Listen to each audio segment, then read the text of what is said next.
ક્યાં જમીન પર રહીશું? અમારે આત્મહત્યા કરવાનો વારો ભલે ફાંસી આપી દીધી તો બી અમારે જળ અને જંગલ અમને નહીં આપીએ એટલે નહીં આપીએ, પછી મરી જઈશું કઈ નહીં. જળ એ અમારું છે, જંગલ એ અમારું છે, સરકારી જમીન એ અમારી છે. પબ્લિક અમારે ઉદ્યોગપતિઓ માટે જ છે, અમારે કઈ જ નહીં. આદિવાસીઓની જમીન છે અમારી. આપ શ્રી ત્યાં પધાર્યા હતા, પણ જંગલની જમીનમાં સર્વે કરવામાં આવશે એવું પણ આજ દિન સુધી અમને કોઈ જવાબ મળ્યો નહીં સાહેબ. અને અમારા ગામમાં આ મંચો ઊભો થયો છે. 4 ગામના લોકોને એવું છે કે એરપોર્ટ અમારા ગામના સર્વે નંબરની જમીનમાં લેવામાં આવશે, અને મેપ મળ્યો છે સાહેબ. એ મેપમાં બી અમારા 4 ગામની એલાઇનમેન્ટ ગામમાં સર્વે નંબરની જમીન લેવામાં આવશે એવું સાબિત થાય છે સાહેબ. એટલે એ જમીનો અમે આપવા માંગતા નથી. એ બાબતને આપ સાહેબને અમે રજૂઆત કરવા આવ્યા છીએ સાહેબ. એમાં કેવું છે, તમે ચિંતા નહીં કરતા. અમે તમને પહેલે પણ આશ્વાસન આપ્યું છે કે જ્યાં સુધી સરકારી જમીન મળતી હોય ને ત્યાં સુધી કોઈની પ્રાઇવેટ જમીન લેવામાં આવશે નહીં. અને બીજી વસ્તુ એ છે કે એરપોર્ટ આટલા 4 ગામોમાં નથી થતો ક્યારે પણ. તમે અત્યાર સુધી તમારામાંથી કોઈ અગર એરપોર્ટ ઉપર ગયા છે, અમદાવાદમાં ગયા છો ક્યારે ગયા? તમારામાંથી કોઈ એરપોર્ટ ઉપર ગયા? મેં તે દિવસે પણ તમને કીધું હતું, એક કેમેરા છે, મીડિયાના મિત્રો છે, એના સમક્ષ ફરી એકવાર કહું કે આપણને એરપોર્ટ બનાવવાનું હોય તો સપોઝ આટલી જગ્યા છે, અહીંયા મને એટલામાં એરપોર્ટ બનાવવાનું હોય ને તો એના 15 કિલોમીટર આજુબાજુનો સર્વે કરાવવું પડે કે ભાઈ વિમાન આવે છે, એના વચ્ચે કઈ અવરોધ છે કે કેમ. એ ચકાસણી માટે આ 4 ગામોમાં સર્વે કરાવે છે 15 કિલોમીટરમાં. જો તમે કહી રહ્યા છો એના મતલબ એ નથી કે તમારી જમીન લેવાની છે. તમે ચિંતા નહીં કરતો. તમારા પ્રાઇવેટ સર્વે નંબરો જો છે ને એને મોટા ભાગે અમે એમાં કોઈ સંપાદન નહીં કરીએ સાહેબ. અમારે જંગલની જમીનમાં લેવામાં આવે તો અમને કોઈ દુઃખ નહીં સાહેબ, પણ ગામના અહીંયાના મતલબ અધિકારીઓ પદાધિકારીઓ બધાનું એક મત છે કે જેટલું હોઈ શકે એટલું સરકારી જમીનમાં જ બનાવવું. ઠીક છે, ખેડૂતોને નુકસાન કરીને કઈ નથી કર્યું. કોઈ બી ટીમ આવે ને અને ટીમ જો આવે ને તમે પણ સહયોગ કરો, સહયોગ સાથે રાખે તો સારું. આ લોકો કેવું હોય, બરાબર ને, નાના લોકો હોય છે, એમને કદાચ ખબર નહીં હોય અને પછી દિલ્હીથી આવ્યા હોય અને એમને ગુજરાતી નહીં સમજમાં આવતું હોય તો પણ તકલીફ પડતી હોય. તો શું કહું, આટલા સૌ લોકોના ટોળા સામે એ વાત નથી કરી શકતા, એમને બીક લાગે. તો તમે લોકો એમને સમજી લો કે શું કરી રહ્યા છે, શાંતિથી સમજવાનો પ્રયત્ન. અમારા ટાટાગોળા ગામમાં સાહેબ, અમારા ટાટાગોળા ગામમાં 2-5 વર્ષ પહેલા કાળી 2માં જમીન અમારી જતી રહી સાહેબ. અને એના પછી કોરિડોર રસ્તો નીકળ્યો સાહેબ, એમાં જમીનો જતી રહી. હવે અમારા ગામમાં થોડી ઘણી જ જમીનો બચી છે ઘર માટે વસવાટ કરીને રહીએ. તમારો પ્રશ્ન સમજી ગયો છું. અને મેં એના માટે જ મેં કીધું કે ગઈ વખતે તમે આવ્યા હતા દિવસે હું તમારા ગામમાં આવ્યો હતો ને, તો આને તમને આટલા લોકો વચ્ચે સમજાવ્યું હતું કે ભાઈ સર્વે જો છે એ 15 કિલોમીટર સુધી ચાલતું હોય. એનો મતલબ નથી કે 15 કિલોમીટરનું એરપોર્ટ બનાવવાનું હોય. કોઈ દુનિયાનું કોઈ પણ એરપોર્ટ એટલું મોટું નથી હોતું કે ભાઈ 4 ગામનું. અને અહીંયા તો નાનો બનાવવાનું છે તો એટલા માટે બહુ લિમિટેડ જમીન લાગશે.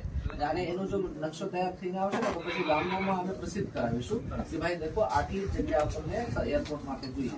અને વિમાન ઉતરતું હોય તો આપણા અહીંયા ક્યાં હાઈરાઇઝ બિલ્ડિંગો છે કે આપવાની છે, કોઈને કઈ તકલીફ નહીં પડે. અમે એટલે સાહેબ ટીમમાં તો મૂળ લોકેશન આગેવાનો હાથે જાય. કેવું હોય, મેં તમને કીધું ને કે આ કોઈ ભાષા નહીં આવતી, આવા વ્યક્તિ અગર આવા ખબર પણ નહીં પડે તમે શું કહી રહ્યા છો, નિયત શું કહી રહ્યા છો. તમે ચિંતા નહીં કરતા. વહીવટી તંત્ર વતી હું તમને આશ્વાસન આપું. હમણાં જે મેં પ્રમાણે સર્વે કરે સાહેબ, 2 ગામને પૂરી ગામની અંદર જ સર્વે મેં કીધું ને 15 કિલોમીટર સુધી થાય હે ને. 15 કિલોમીટર સુધી સર્વે થાય તો 15 કિલોમીટર સુધી થોડી એરપોર્ટ બનવાનું છે. 15 કિલોમીટર સુધી કે ભાઈ આજુબાજુમાં શું આવે છે, કોઈ મોટી ડુંગરા આવે છે, મોટી બિલ્ડિંગો આવે છે, કોઈ હાઈ ટેન્શન લાઇન પસાર થાય છે, એના માટેનો આ સર્વે હોય છે. એ નથી કે તમારી જમીન લેવાની છે. ઠીક છે, નકશો ગામમાં સૌથી પહેલા પ્રસિદ્ધ કરીશું. ઠીક છે, તમે સમજવાનો પ્રયત્ન કરો કે આપણને કેટલી જમીન જોઈએ એનો નકશો બનશે તો અમે ગામમાં 4 ગામમાં પ્રસિદ્ધ કરીશું. અને એમાં નક્કી બતાવવામાં આવશે તમને કે આ કઈ જમીન આપણને લઈ રહ્યા છે. અને તમારા ખેડૂતોને ઓછામાં ઓછી મતલબ શક્ય હોય ત્યાં સુધી નહીં જ જાય એનો પ્રયત્ન કરીશું. સાહેબ અમારા દરેક ગામમાં આ લોકોનો રજૂઆત એ છે સાહેબ, જંગલની જમીન અમે સર્વે નંબર 97 આપ્યો છે ને એમાં પણ એ જ રજૂઆત છે સાહેબ.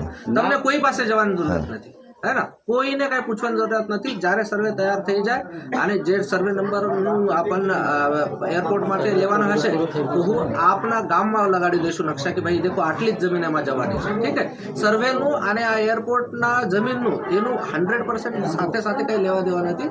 સર્વે બહુ મોટી જગ્યામાં થતું હોય છે, જમીન લિમિટેડ લેવા. પણ સાહેબ અમારા ગામમાં સરકારી જમીન છે 73 ત્યારે અમે ક્યાં જઈને ઉભા રહીશું?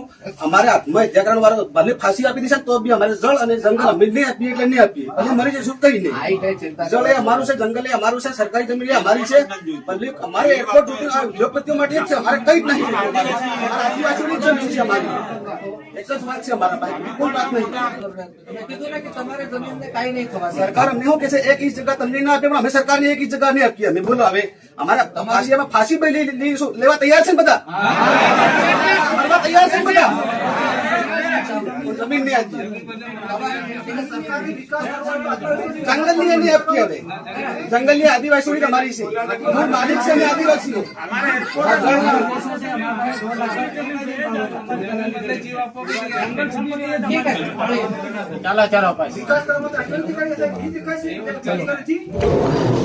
टाडागोड़ा गांव के आजू बाजू में ज़मीन का जो एयरपोर्ट के लिए सर्वे हो रहा था उसमें जो फार्मर्स है उनके मन में शंका थी कि शायद उनके सर्वे नंबर भी इसमें ले लिए जाएंगे। इसके लिए उन लोगों ने यहाँ पे आवेदन दिया है। हम लोगों ने उनको आश्वस्त किया है कि जहाँ तक हो सके वहाँ तक सरकारी ज़मीन का ही उपयोग करके एयरपोर्ट बनाया जाएगा। लेकिन क्या है कि जब भी कोई एयरपोर्ट बनता है तो उसके जो एरिया में स्ट्रिप बननी है उससे आजू बाजू की 15 किलोमीटर एरिया का सर्वे किया जाता है, ऐसा एयरपोर्ट अथॉरिटी ऑफ इंडिया ने बताया है। सर्वे करने से ज़मीन जाएगी ऐसा नहीं होता है। सर्वे तो खाली मतलब वहाँ की जो भौगोलिक परिस्थिति है वो जानने के लिए किया जाता है। तो सभी खेडूत मित्र जो है अपने उन लोगों को हमने प्रॉपरली समझाने की कोशिश किया है कि जहाँ तक हो सके वहाँ तक सरकारी ज़मीन में ही एयरपोर्ट बनाने का हम प्रयास करेंगे। सर, जो सर्वे किया जा रहा है आजू बाजू के, जैसा आपने बताया 15 किलोमीटर तक का, काफ़ी लोगों के मन में यह शंका आशंकाएं पैदा हो रही है कि कहीं हमारी ज़मीनें चली जाएगी। तो ये जो नकारात्मक भाव पैदा लोगों के बीच में हो रहा है, तो कैसे हम बता पाएँ कि भाई ऐसा नहीं होने वाला है, गवर्नमेंट की जो ज़मीन है वही जाएगी? तो उसके संदर्भ में आप क्या कहेंगे? एक्चुअली आज दूसरी बार लोग यहाँ पे आए हैं, जो भी फार्मर से दूसरी बार आए हैं। पहली बार भी जब आए थे तो जिस दिन आए उसके दूसरे दिन ही लगभग 12 घंटे के अंदर ही मैं उनके गांव में पहुंचा था और उनको समझाने की कोशिश भी की थी। वहाँ पे भी लगभग 1000 के ऊपर लोग थे, तो हमने सबको समझाया था। और अभी भी जब कोई रजूआत करते हैं तो हम उनको यही प्रॉपरली समझा रहे हैं कि जो सर्वे जो होता है वो सर्वे वाइडर मतलब बहुत सारी ज़मीनों का होता है और वो भौगोलिक परिस्थिति जानने के लिए होता है।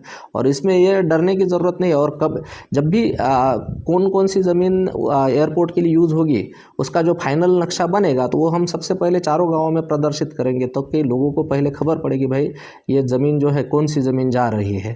तो मतलब लोगों को डरने की कोई ज़रूरत नहीं है। वहीवटी तंत्र जो है वो प्रॉपरली ध्यान रख रहा है कि जो भी ज़मीन होगी वो ज़्यादा से ज़्यादा सरकारी ज़मीन यूज़ की।